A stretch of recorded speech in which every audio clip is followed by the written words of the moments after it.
All right. Hello, LinkedIn and YouTube. Thank you so much for joining us live again today. We're talking to Dalton Roar, Senior Solutions Architect from Qlik, Cathy, Huyghe, co-founder of Enolytics, and Jake Lustig from Haas Brothers. I'm super excited today because we're going to talk about a really interesting topic. We're going to talk about discovering the power of big data for the wine and spirits industry.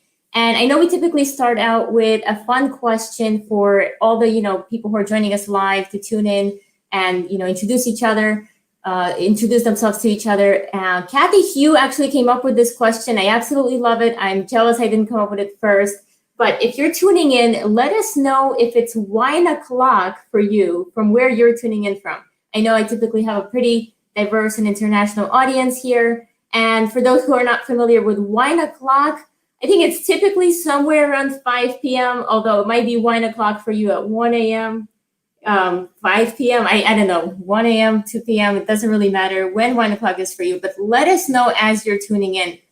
I will actually go ahead and bring Dalton Roar from Qlik right now. And for those who know him, you might notice something very familiar around his neck, and that is his big green bow. Hello, Dalton.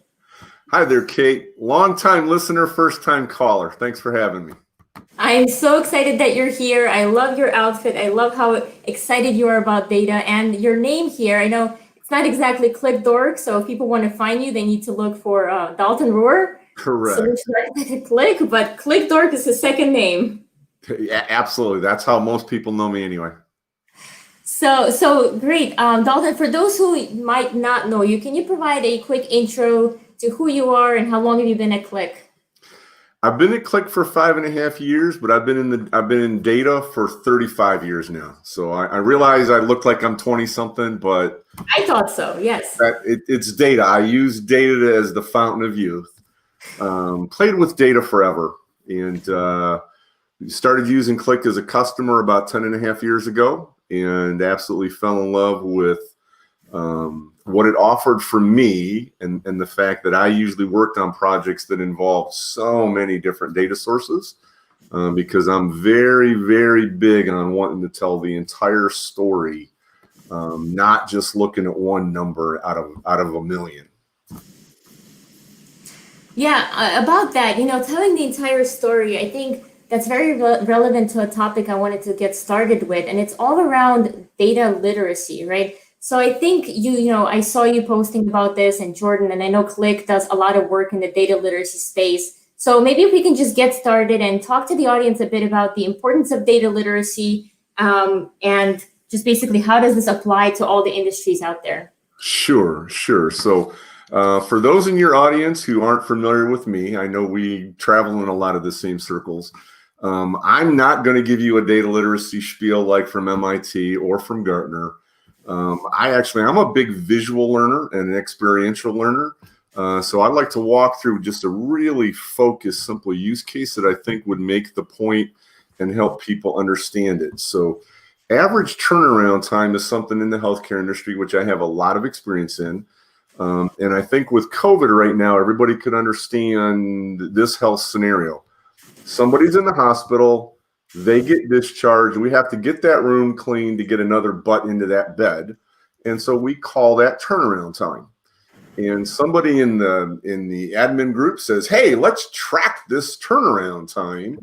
Now, the reality would be there's a whole lot that goes into this process, and business process reengineering is a big field these days, right? And we want to figure out what goes into that. Well, it would be once somebody's discharged, we've got to notify the environmental services group that the room needs to be cleaned. Somebody has to then schedule and assign someone to clean it. Then the room has to get cleaned, and then they have to notify the system, hey, I'm done cleaning it. Feel free to admit the next patient. That seems really complicated for some people. So let's just keep it simple. Let's just track that whole time frame as run thing. And we start tracking a KPI. Yay! We've got a KPI now that we can track.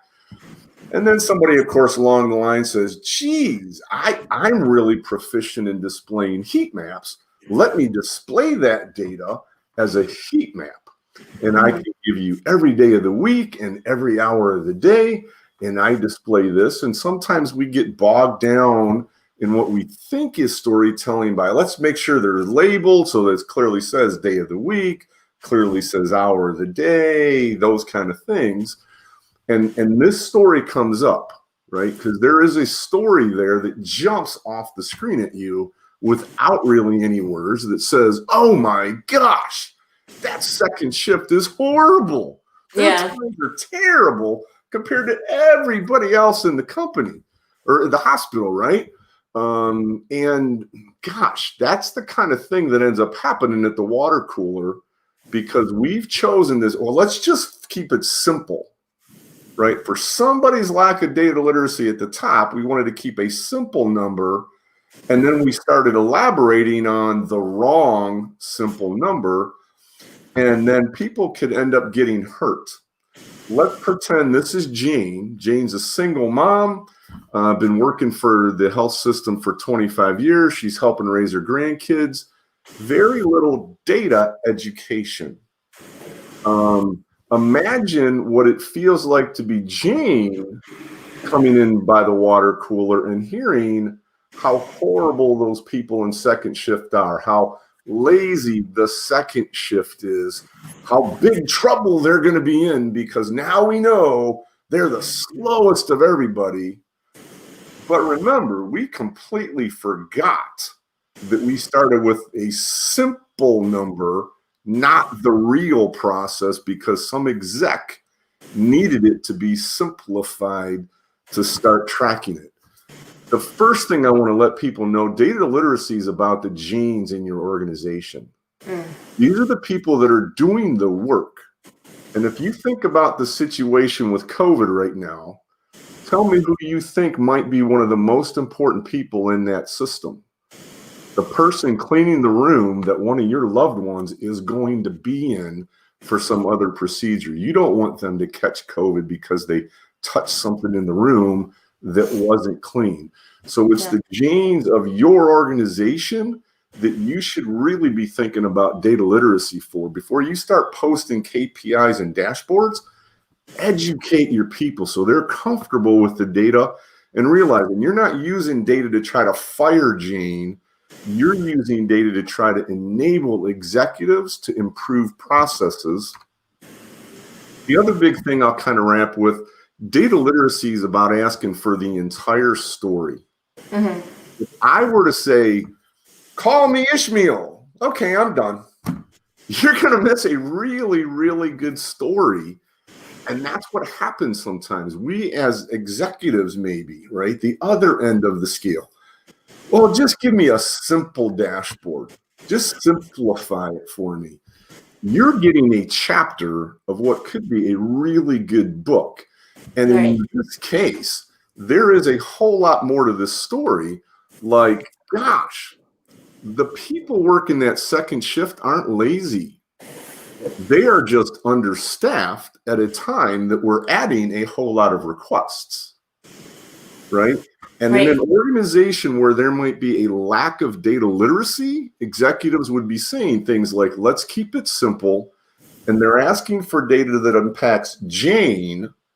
They're not asking you as the data scientist or as the designer or the developer to build a dashboard that impacts them. Show me how I'm impacting the system, Jane. Am I staffing this correctly? Right? So as designers, developers, application coders, whatever you call yourselves, you owe it to your organization to help ask the right questions of the people asking you things. And when they say, let's keep it simple, think, let's not keep it simple. There's a really big story that we might be missing if we kept it simple for you. So yeah, thank you for that. I'll just stop the screen share for 1 second because I want to ask you a quick question. So how do we actually make sure that the Janes of the organization are data literate and can understand that full story? That's a great question. There's a lot of different training that can go on. Qlik has a lot of training. We offer services to help organizations. One of my good friends, Jordan Morrow, leads our organization. And I know you're familiar with Jordan. There's also Lady Jane Croft who has a great system called Databilities, which is basically for different users in the organization. What are the questions? Like, where are you at on the scale? Because Jane has a different scale of what she needs for literacy versus what that executive might have versus what I might have as a developer, designer, or data scientist. So depending on what your level is, you have to do that, but it does involve some education, right? And it's going to start with, you better be sincere with your people. We're not tracking this data to punish you, Kate. We're tracking this data to try to help you and make sure that you've got the resources you need. And I want you to be comfortable with the number. So if you see something that is simplified and you know it's really more complicated than that, please feel free to share with us what we're missing in those complications. Absolutely. Thank you. So Jillian says, bring in the alcohol. So I think we're going to switch the conversation from rubbing alcohol in the healthcare industry to drinking alcohol, or you can bake with it, I guess. Wow. And that was a good one. Yes. So I think you had one more slide to share, right? I'm going to go back to the screen so you can go ahead and share that. I do indeed. I do indeed. I feel very blessed in the circles I keep with data and analytics and the healthcare space to have come in contact with so many amazing women. I'm not surrounded by males by any stretch of the imagination. I look for Manals. Can you define manals for those who might not know? Manals would be where my only view of the world is going to come from a man. Or I go to a conference and every speaker in data science or every speaker in healthcare is a man. And not that there's not an awful lot of good men out there who know things. I just feel very blessed that I also get to travel with an awful lot of women who are very gifted, and I look for creativity. That's the thing I'm looking for. Show me an insight I didn't think of. And I don't care whether you're a man, woman, child coming up with the insight. I love that. So this woman on, I don't know whether it be the right side of your screen or the left side of the screen, opposite of my bald head, is Claudia Scott. Claudia is a fantastic woman.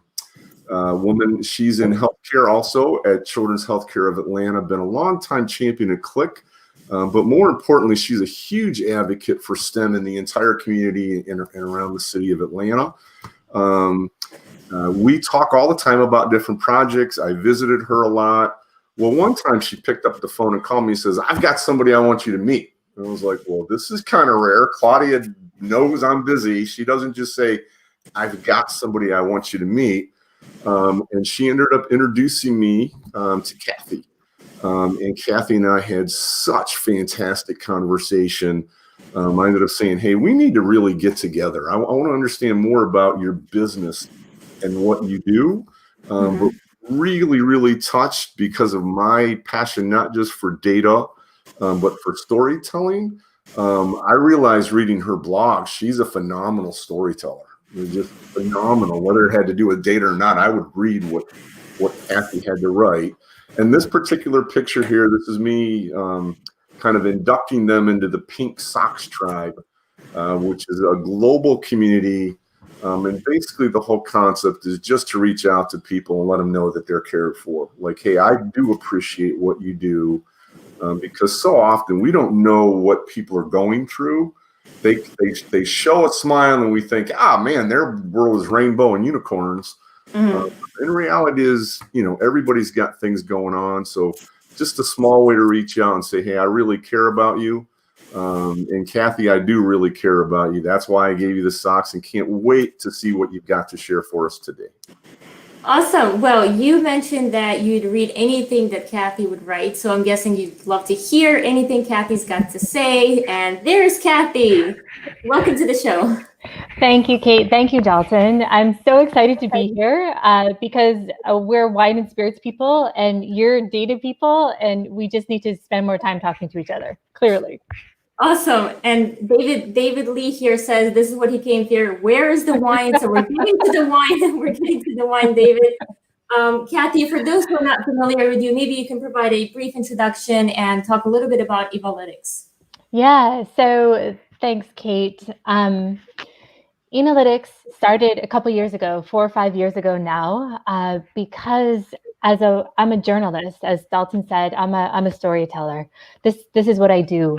I've been writing about the wine industry and loving the wine industry for 15 years now, and for the past 5 or 6 years, I've been writing for Forbes about the business and the politics of the wine world. Along the way, just developed a whole lot of great relationships. Wine and spirits is a relationship-driven industry, and it's also a storytelling-driven industry for sure. So as I was writing about the business of wine and spirits, I also was writing specifically about technology and innovation. And so it was my job to know what was going on in that space. And this is where sort of a light bulb moment went on for me, which is that seeing how much data was being generated every moment of every day, consumers generating, data and leaving a digital trail around what they're drinking and what they enjoy and where they are and who they're enjoying it with. So there's that kind of data. There's the data around sales and depletions and marketing. So there's that kind of data. There's all these different streams of data. And I really saw this exciting opportunity to bring those two things together, to bring together the wine and spirits world with really harnessing the power of data, which was not really something that was being done to a great extent within our industry. So I saw it as an opportunity, and that's where sort of the entrepreneur in me stepped in. Awesome. And thank you so much for that, Cathy. Before I go to the next question, I just wanted to ask, do you still have the pink socks? I do. I can't believe I don't have them on at this moment because I really just want to pull them out and hold them your up. feet up. Absolutely. I'm sorry that I don't. I'll put it on Twitter later. Got a girl. Awesome. Okay, so again, before the question, I just want to let everyone who's joined us live, let you guys know that if you have any questions on wine, spirits, data literacy, go ahead and put those in the comments. We'll be sure to address as many as we can. But for now, Cathy, let's keep talking about Enolytics for a few minutes and let us know who are the typical customers, right? And what do you do for them? Yeah, so typical customers are a vast majority of companies, suppliers, wineries, spirits companies, breweries within the industry who don't have a data person sort of in-house to help them manage this huge landscape of data. Some colleagues at Silicon Valley Bank recently did a survey, and they found that only 18% of wineries in the industry have a full-time person dedicated to data. And only 27% have somebody working on it part-time, which leaves a huge amount of opportunity. It leaves a huge amount of opportunity. More than half of any winery that you will talk to doesn't have somebody really dedicated to working with data. And as we see data becoming more and more important, COVID was a wake-up call in a lot of ways for the industry. But data is only becoming more important. And so entrepreneurs will see this as an opportunity. And it's also sort of an opening in terms of education, in terms of data literacy, in terms of really advocating for the intelligent use and the effective use of data for this particular category of products. Wow, thank you. So 18%, that's a really low number to have for a dedicated, I was going to say dedicated because I'm so used to saying that word, for a dedicated data person in the wine industry. Why do you think the number is so low? Is it because they don't understand the benefits or don't see the value, or is it the lack of data? It's definitely not the lack of data, I wouldn't say, Kate. I would say that, sort of the knee-jerk reaction that we hear a lot is that wine in particular is that it's a traditional industry. These are farmers, these are winemakers, these are people who didn't grow up thinking that they were going to work in data. These are people who grew up wanting to make wine, wanting to do agriculture, wanting to grow grapes. So the idea of data is still fairly new. It's still something that is becoming more familiar. The conversation and the bandwidth around it is increasing for sure.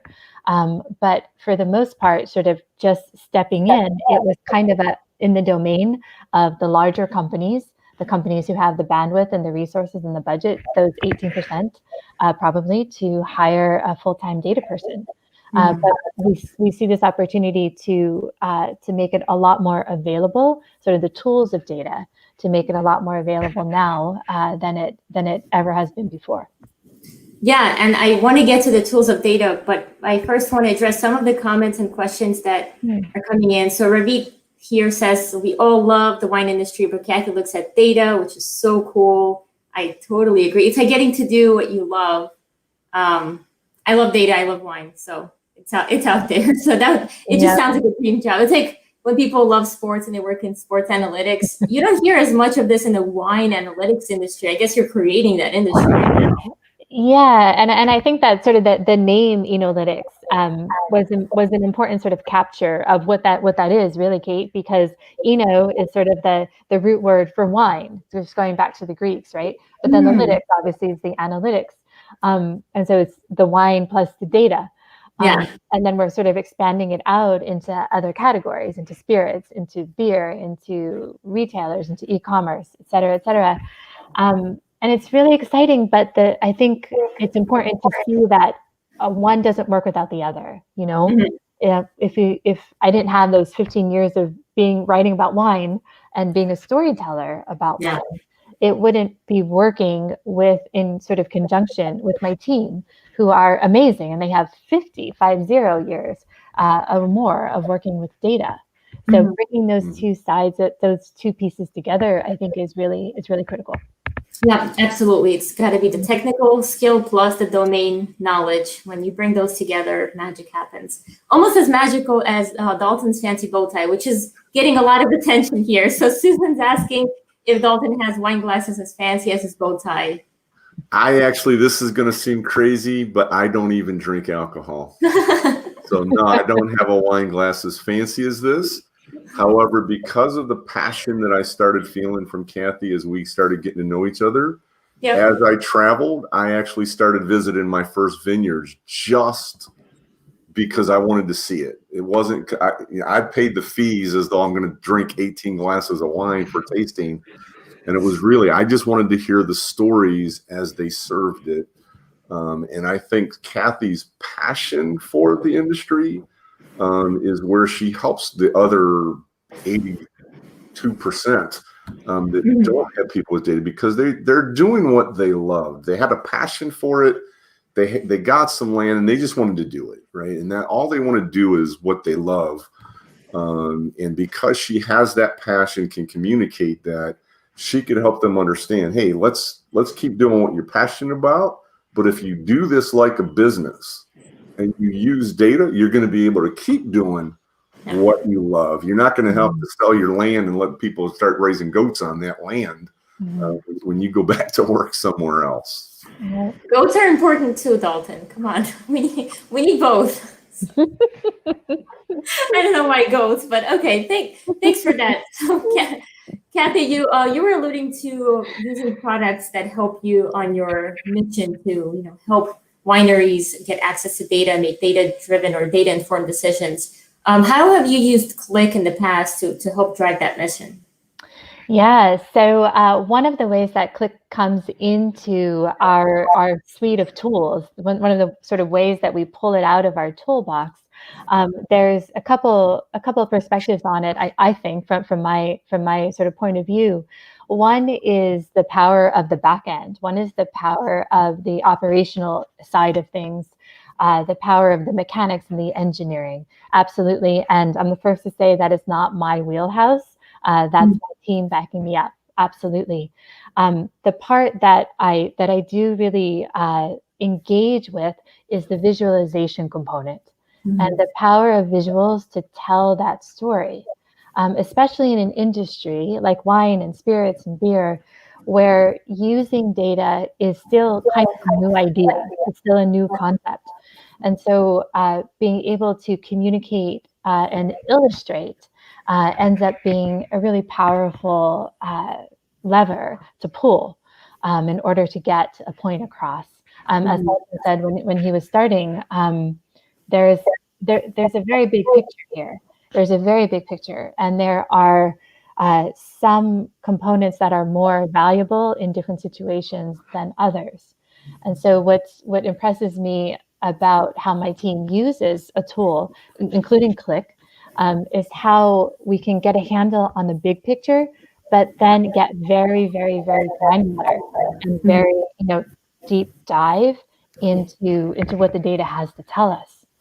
So we can sort of zoom in and zoom out and zoom in and zoom out and segment and visualize and all of those things. So those tools end up becoming really valuable for an audience that's not used to working with data in the first place. Yeah, absolutely. I agree. And for me personally, the data visualization side of things is also my favorite. It's the data storytelling, the communicating, the cool insights that you gathered after you put all those data sources together. That's definitely my favorite part. I think you mentioned before that there are other industries that this is relevant for. And I completely agree. I think data visualization, data analysis, the skills we have and the tools we use can be transferred to almost any, and I'd probably say all industries out there. And I know we wanted to talk about the spirits industry. So I'm going to bring Jake onto the stage. We've got Jake Lustig. Hey, Jake. Hi, how's everybody doing? Thank you for your patience. Welcome to the show. It's been entertaining, interesting. I'm so glad you're here. And Cathy, maybe do you want to provide a brief intro to how you started working with Jake in Haas Brothers? Yeah, for sure. Well, first of all, I just want to sort of notice Jake's background. That is not a screensaver. Like that's actually sort of the spirits and grab a bottle. And yeah, I'm half expecting him to sort of break out and start mixing a tequila sunrise at any moment. So just, just heads up. So just, heads up on that. Jake actually works with Haas Brothers, Haas, which is based in Oakland, California. And he was introduced to me through a mutual friend, a friend of ours named Benito Quinones, who works for another company called Gonzalez Baez. Benito and Jake are friends and share one of the first things that Benito told me about Jake is that he speaks better Spanish than Benito, who's a native Spanish speaker. And I was like, interesting. So given sort of this shared respect for another colleague in the industry, but also Benito's familiarity with what we were doing at Enolytics, it was his vision to say, I think that with a spirits company, it can be equally valuable. So that is where the introduction came in to Jake and to Haas Brothers and the world of tequila for starters. So you went from wine to tequila. That's awesome. Yeah. Yeah. I appreciated earlier the segue though. Sometimes we don't know our own story until we hear someone else tell it, but we are so much what was expressed first when Dalton was talking about small wineries that he's visited wineries just to see what they do, and that I guess that was playing off of a comment that Cathy or Kate you had made about a small percentage of operations of having an on-site data analyst. I don't even know of any that would have that. Also, some people forgot is there was a rundown. Is it because they don't care or they're not aware of the benefit? Well, it's cost also. It's not, every producer I know, apart from their passion, is just frantic in managing production, and so you tend to go to what you know how to do best. And data hasn't been as applicable, I don't think, in our industry historically because we were regionalized. Haas Brothers, for example, was actually founded in 1871. That was a good year, Jake. I remember that year. Yeah. It was a good vintage for tequila, wasn't it, Jake? You wouldn't remember 1971, let alone 1871. Maybe. This Haas Brothers, actually 20 years prior, the family had kicked off selling Levi Strauss jeans. And so we're purveyors of this and that. Trousers made out of riveted together sailcloth, bundles of coffee, wicks, dynamite, mercury was a big one for mining camps. You know, purveyors of all of this notions and elixirs and what have you in the mining camps of the West. And by the 1870s, people said, you know, I appreciate you bringing us these fresh axe heads, but could you maybe bring us some goddamn bourbon next time? So we got in the bourbon business in 1871, continued to be just a Pacific Northwest company all the way to when I took the reins as the national sales and marketing director in 2010. So, you know, that's this current era of globalization and consolidation that's happening in so many sectors has thrust so many small regional operations into like the national discourse. So all of a sudden I'm coast to coast, you know, from Seattle to South Beach, San Diego to, I don't know, Soyoset, Maine. I was looking for that's it. New York. So what all of a sudden the expectation is, how the hell do we scale our inventory? How do we keep track regionally of what's going on? How do we give our distributors some yardsticks to measure success by, some measuring sticks, however you say that. So that's how it's been vital for us to access somebody like Enolytics. And it's been incredible to work with them to figure out, you know, this specifically is useful. You'd think that this would be useful, but on the day-to-day, this is what we really need. So a lot of cool. Absolutely. Thank you. So Jake, question I had for you was, how exactly has Enolytics helped you in the business? Right? So what are some of the use cases that you can talk about for Haas Brothers where you've used data to drive business? Most immediately, it's been how, you know, with COVID, we've all had to figure out how to do more with less. So nobody has the time or the interest to go risk their necks and risk other people's necks to open new accounts, stuff like that. So we need to know, in our business, consumer goods, a plethora of different tequila products and mezcals and rums that we produce in different distilleries in different countries. Well, the rum is from Panama, but all the mezcals and tequilas from different places around Mexico. So we've got all of these different things going on. We need to see what's working where and how can we inform that retailer or that struggling restaurateur with limited patio space, what's really going to work for his customer or her customer, their customer. That's the main way during this COVID, this 2020, we've been using data, is finding customers that are doing great with one thing and how to come back. And without the data, we wouldn't know. We would just to distributors, and that product has left our warehouse, and who knows where the hell it went, and who cares historically. But now we've got to really make $1 out of 15 cents, as they say. So go back to our An interesting thing about this moment, I think, Jake, has been the fact that you have historically you have the data. You know, you knew that you had it. It was really a question of taking a really good look at it, visualizing it, really kind of diving into it from an analysis point of view as well. Right. It's the difference between having a bookkeeper and having stacks of bills on your desk. I could have 40 states sending me monthly depletion data. But so what, right? That's nothing but a pile of files. Right. Until someone can sort them and make sense of it and then make that information accessible. Right. Yeah. So another question I had, and it kind of goes for both Jake and Cathy, is what are some of the challenges for, let's say, a wine or spirits company that wants to be data driven?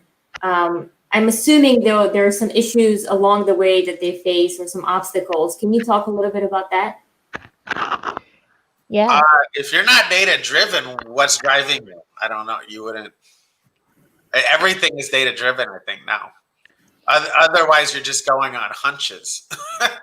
You know, Yeah. our business is super dependent on making good predictions because it's a consumer-based business.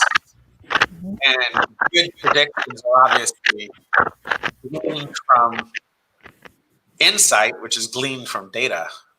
Yeah. So everybody's using data, whether they're just it's very primitive based on what the fellow fishermen down on the bar by the pier give you as their feedback. They like Jim Beam or they like Jack Daniels, or it's raw data.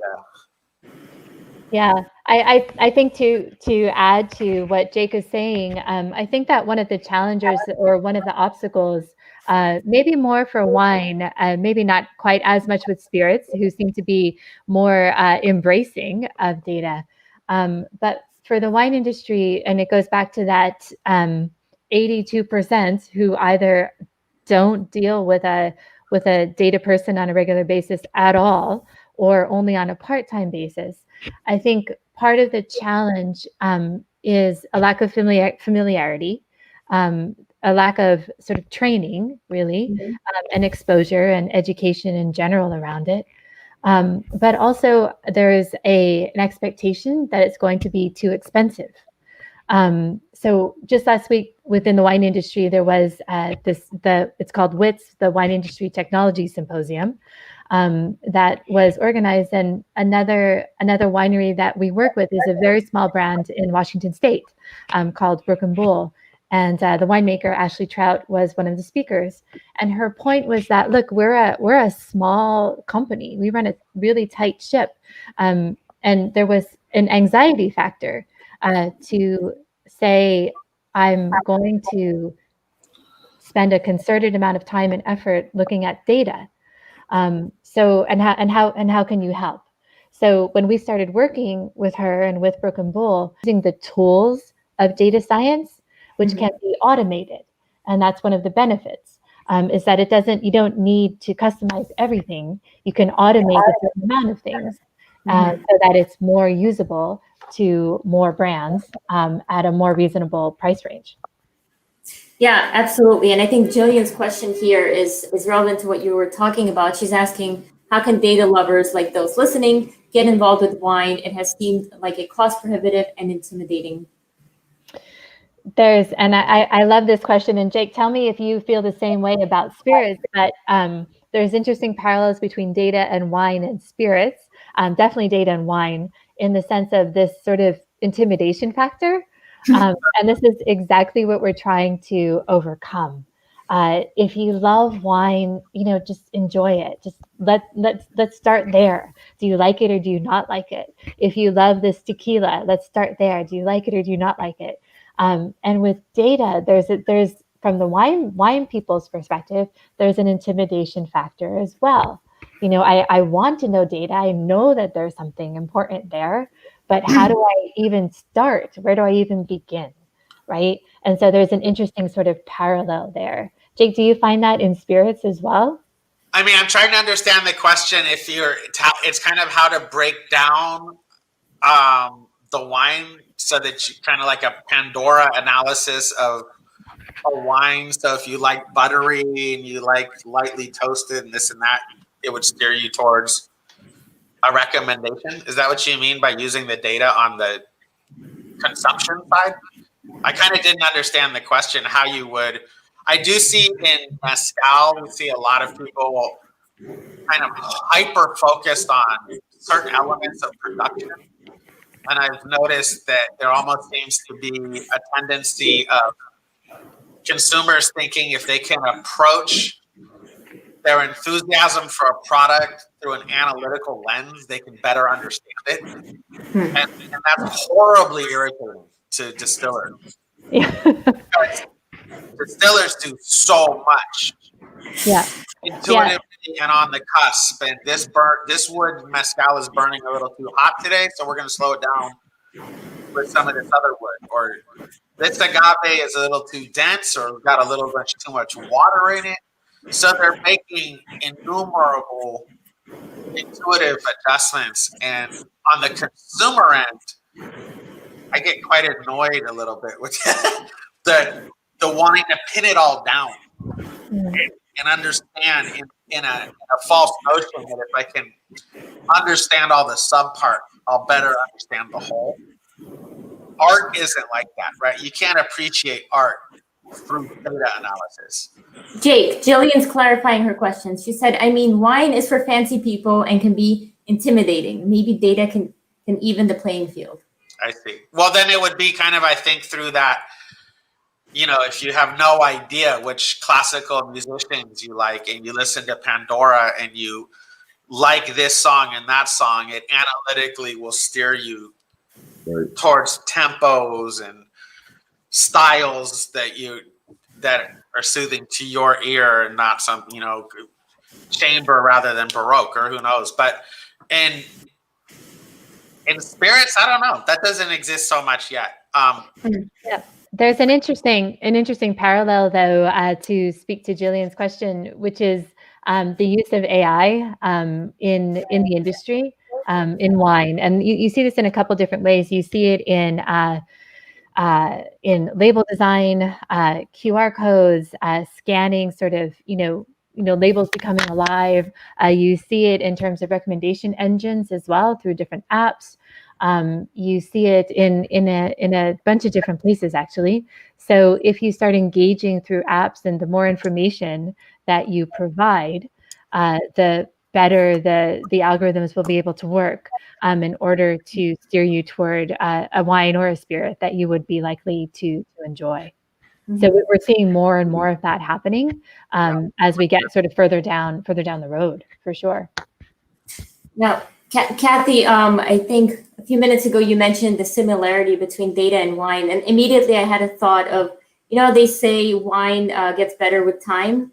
Is it the same thing with data? And maybe Dalton can address this, right? Does data get better with time or no? Yeah. No.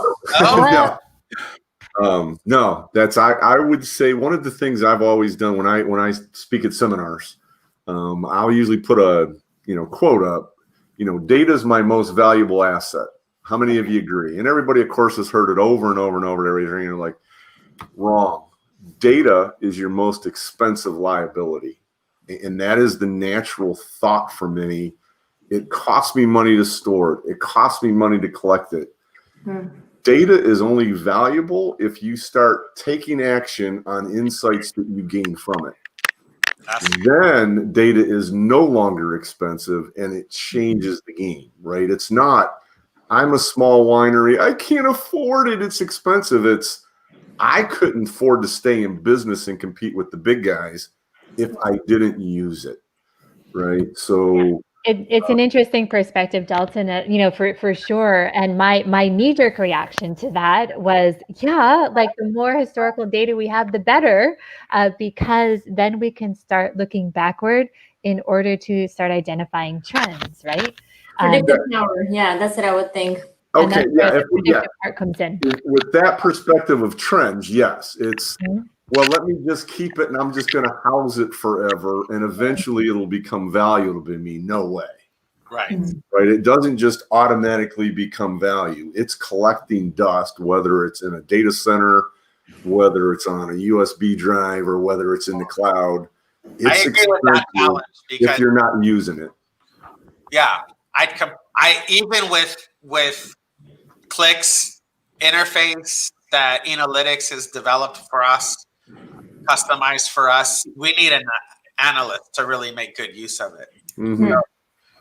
It's a whole staffing decision, and people are busy and there's not a lot of money to go around in production, because if you're good in production, then you're scaling up. So you're constantly needing more bottles and boxes and space and tanks and equipment. So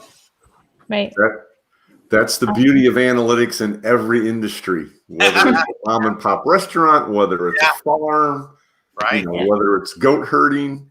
Right. If you're good at analytics, you're going to have a problem growing your business. And, That's a good problem to have, right? It's now I can afford that analyst because I'm making so much more money.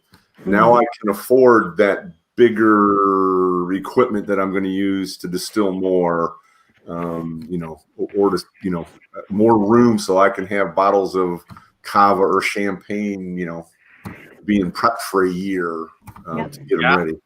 From your lips to God's ears, Dalton.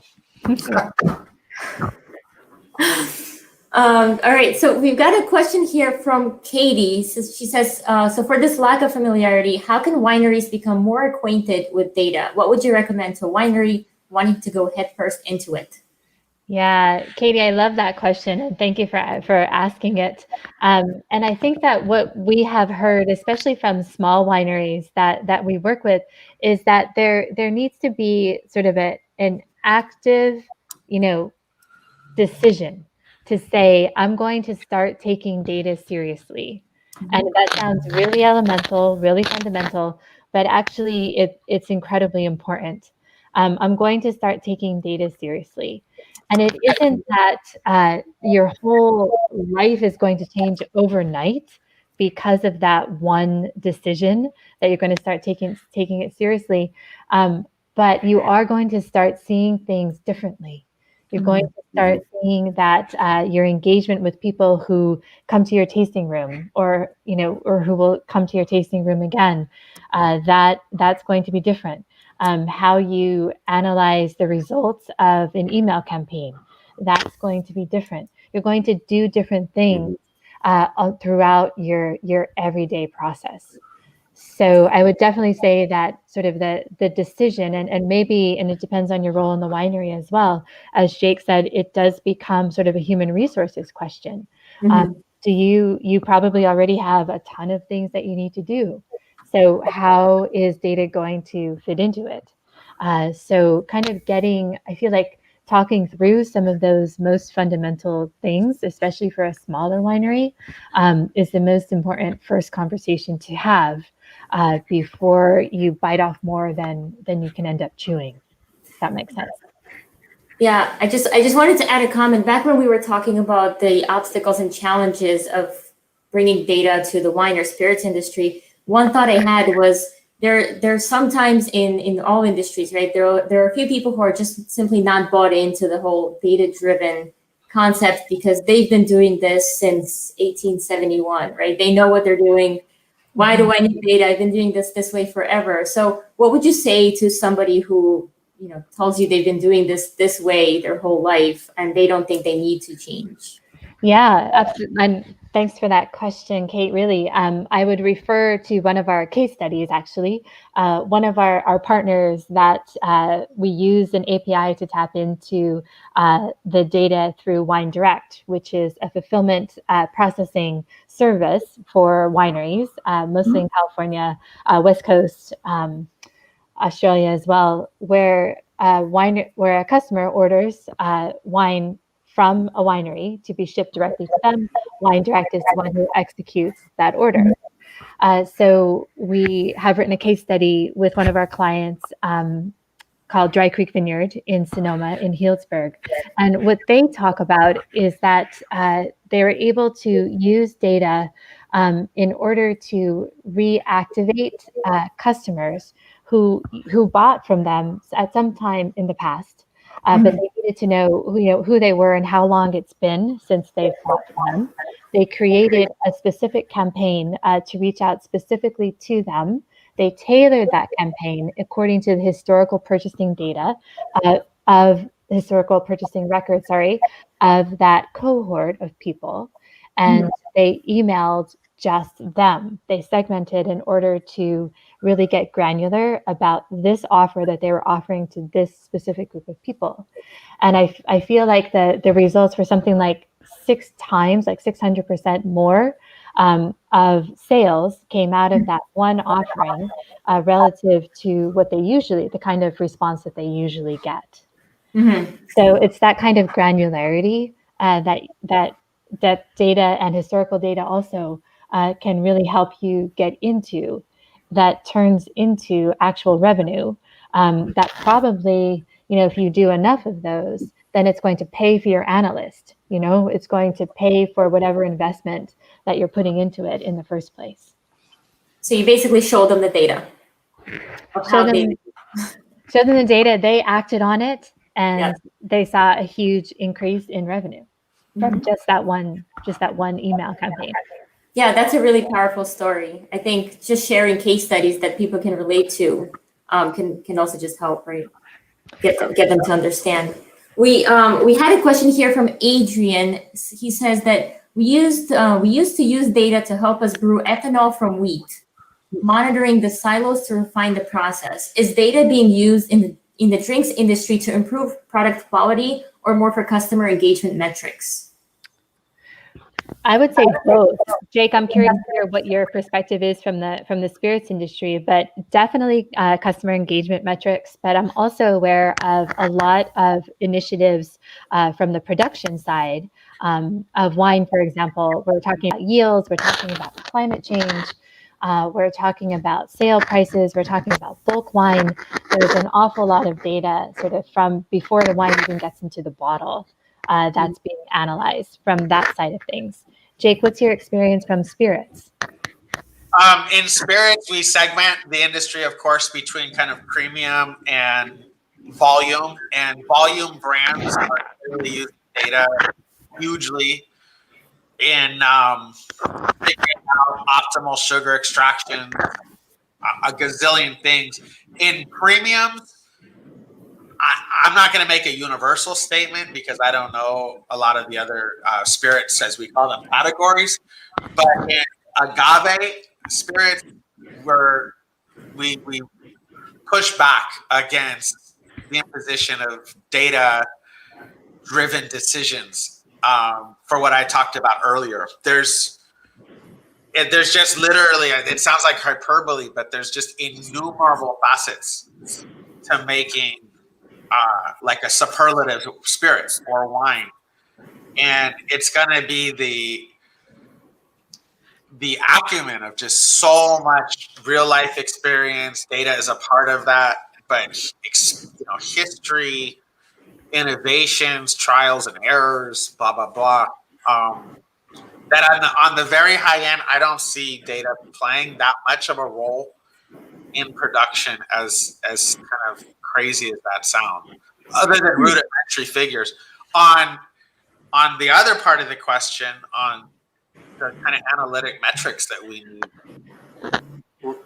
to Dalton's point earlier, yeah, we absolutely need tons and tons of data just to figure out, to make sure that we've got enough components on hand and enough staff in the distillery, agave ready for harvest, in May of 2022.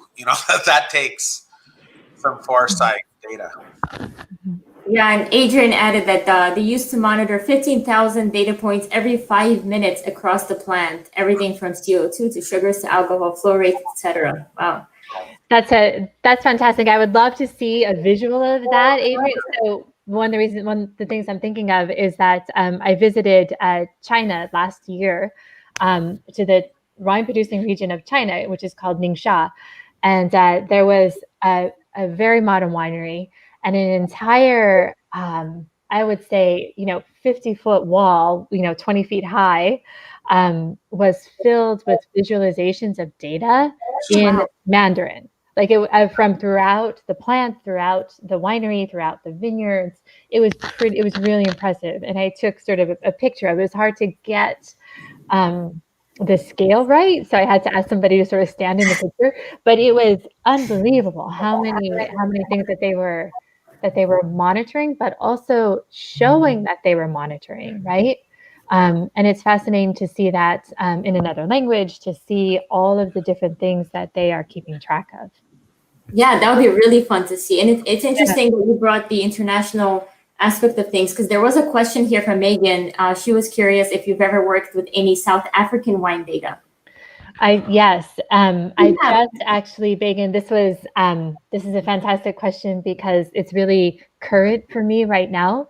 I was just having a conversation with a professor in Cape Town and Stellenbosch about the use of their old vine data in South Africa. So old vine Chenin Blanc, old vine Pinotage, and how they are reacting to climate changes.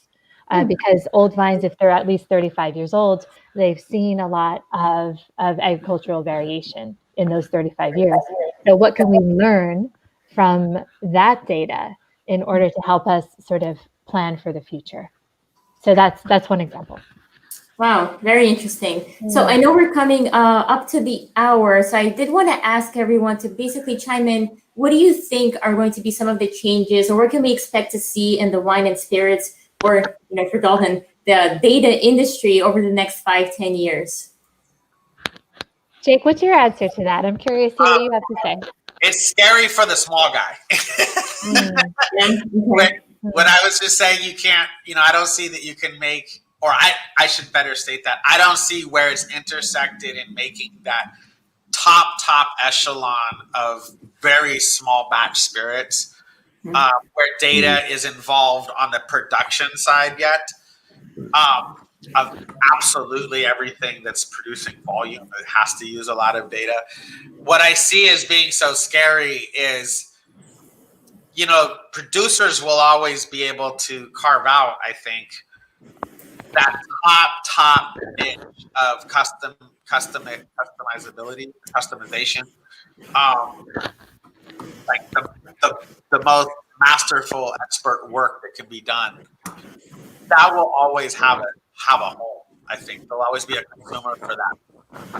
What's so scary is to think about how the heck do you find your consumer, your route to market. And what I see big liquor and big wine industries doing with data is being able to how to tell stores, everyone in this area is averaging 17% on domestic brandy and you're at 11%. So here's the deals that we can produce for you. I have a 5-case deal. They can tie up the money. They can tie up the interest. And small craft, nuanced, farm-to-table producers making that top echelon can get pushed right out of the game. And that's what's scary for me. And that's kind of the trend I see. So our engaging analytics and budgeting that, and also for an analyst, is a fight for the small guy desperately clinging to what we hope can keep us relevant in a big data, big money landscape. Yep. It's interesting too, and sort of a counterpoint to that is also, yes, I absolutely am sensitive to the smaller brands and to their need for analysis and to stay relevant. But in talking with bigger brands as well, I think that what we need to see is some fresh thinking around that too. Some fresh sources of data, maybe some fresh ways to aggregate data that hasn't been seen before. Some fresh thinking, I feel like, is it's the time is ripe for that. A lot of that has to do with e-commerce and the direct-to-consumer landscape that we're seeing, partly as a result of COVID, partly as a result of the ongoing changes that I think will be more permanent within the industry. So those are two things. And also I feel like there's going to be more conversation around aggregating more data sources for sort of to move the needle further and faster. And that, raises question of transparency. It raises questions of advocacy, which is one of the reasons why Enolytics is sponsoring a nonprofit actually called wine-data.org around these ideas. It's data people who work in wine industry and wine and spirits people who need to know data. That's a bridge that we are actively invested in building. So that's why we started this site, in order to get those lines of communication stronger, because I think that it's only becoming more and more relevant and more important. Yeah, thank you. And Dalton? From data in general, I think there's two things. One we kind of started with, data literacy, right? And that was why we were one of the founding members for dataliteracyproject.org. Same kind of concept. We've got to help people understand how not to be afraid of data and how to analyze it and how to argue with it, instead of just assuming that they can run by the gut. The other thing is kind of what Jake mentioned, right? These are, there's people that their passion was wine, or their passion is cactuses and creating tequila. Doing computer algorithms isn't their jam, right? If I came to you, Kate, and I said, hey, I need a multilinear regression of which things are driving something, you could do that in our Python 18 things, right? If I looked at somebody who owns a mom and pop winery, they're going to be like, that's why I'm not looking at data, right? So one of the big things is what, Qlik has been trying to drive for a number of years now, which is more cognitive intelligence, where we use AI behind the scenes. Mm-hmm. The owner of that winery shouldn't have to say, I want to do a multilinear regression on these things. Mm-hmm. We should be able to pull those data sources together and then start saying, hey, look, we can show you what things seem to be a correlation, right? And then when the 95-year-old guy who's been making tequila for 95 years says, no, that's obviously wrong, that's the cognitive part, right? It's BI plus AI, right, merging that guy's intelligence with what the computer can do behind the scenes. Yeah. And that has to be, that's becoming more seamless. We're trying to drive that to be more seamless. And that's where it's got to get for people, right? Because they're not going to become data scientists, even if they could read a bar chart. That's exactly the point I think that Kate pointed out earlier, Dalton, was the domain knowledge, mm-hmm. And why the spirits industry and the wine industry is such a great example, I think, for exactly that relationship, and sort of the human component to data and the human component to storytelling. And I feel like that's one of the most important things, I think, and one of the things that makes this conversation so exciting is that it's such a relational industry, wine and spirits.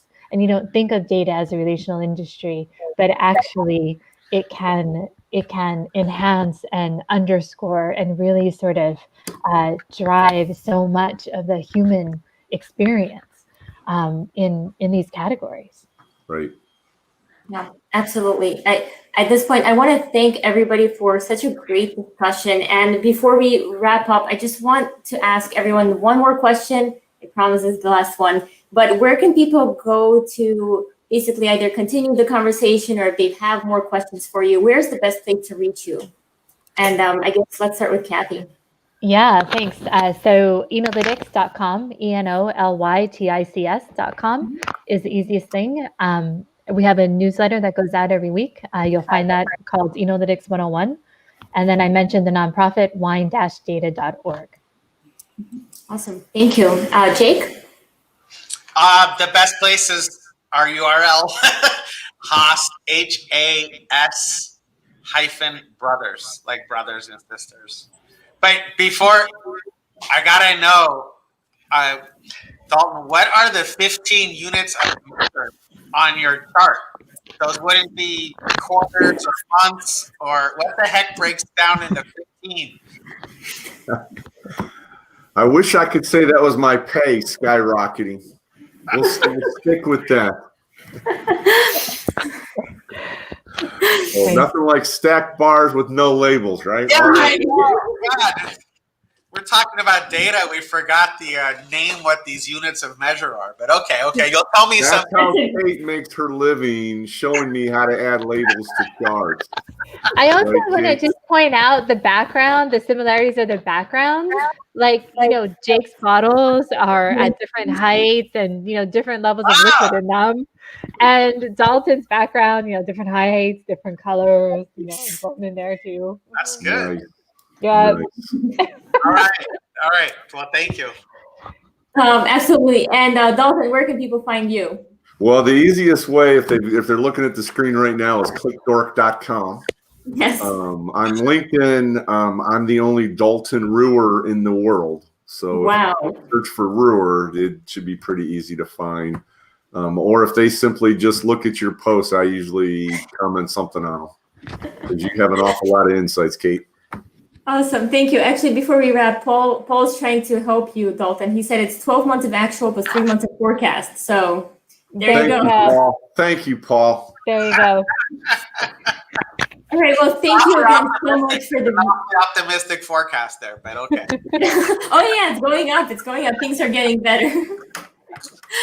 All right. Thank you so much for a great session. I love learning all about the wine and spirits industry. Thank you. Have a great rest of your day. Thanks, Kate. Thank you, everyone. Bye.